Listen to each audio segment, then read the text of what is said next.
Senator Paterson.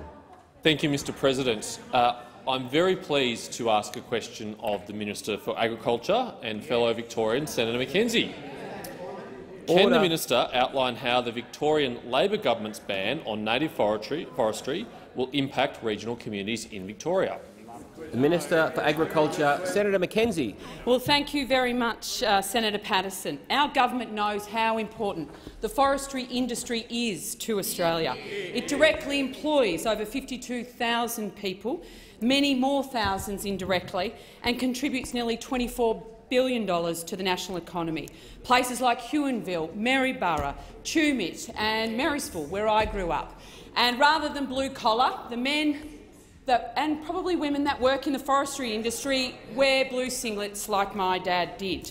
And that's why Victoria's government's decision to cease all native forest harvesting in state forests by 2030 is disappointing, because it's selling out these people, it is selling out these regional communities, and it is selling them out not so they can grow and prosper on a sustainable resource, but to buy votes against Senator Di Natale and Senator Rice in inner urban seats of Melbourne. But it's not just the Australian government. It's not just the Australian government that condemns this decision by the Andrews Labor government. It's actually one of the Labor Party's largest donors. Mr Michael O'Connor, no less, actually has labelled this decision as heartless and stupid to end the native hardwood timber forestry industry in Victoria by 2030.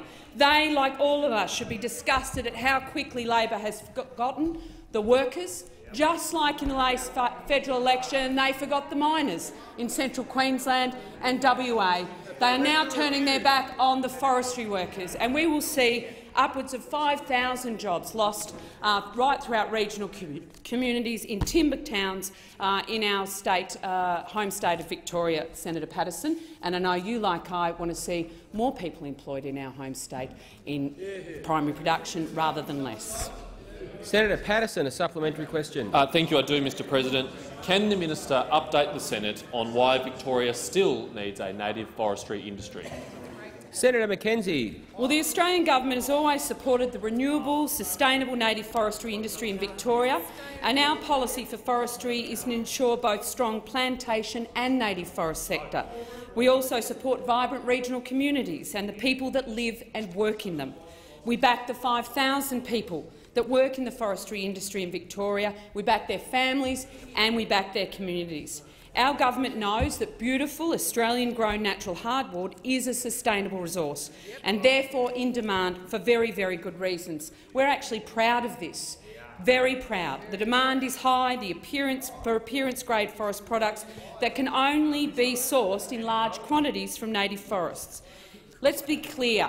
For every single tree that is harvested in Victoria, it is replanted and regrown in native forestry. Only a very small area of Victoria is actually subject to this, 0.04% of the total publicly owned Senator area. McKenzie, time for the answers expired. Senator Paterson, a final supplementary question. Thank you, Mr President. Rather than shutting it down, how is the Liberal and Nationals government supporting the Australian forestry industry, and is the minister aware of any alternative views? Senator McKenzie. Well, thank you. We're committed to growing the forestry industry, and we took a strong plan to this election, and we're delivering on it thanks to a fabulous Assistant Minister in Senator Duniam. Our National Forestry Industries Plan is underway and has the goal of 1 billion new plantation trees over the next decade to meet that growing demand for wood. We've already established 5 new pilot regional forestry hubs to support strategic planning for future needs of the industries. We've got a draft consultation paper out for $500 million of concessional loan program of how we can actually encourage expansion in plantation. The industry knows we're on their side because we are the side of politics that's actually delivering for them. So do their workforce and so do their regional communities. And when you ask me about alternatives, there's only one out there, and it's the Greens' plan to actually shut down an entire industry and a desperate Labor Party that refuses to stand up to it.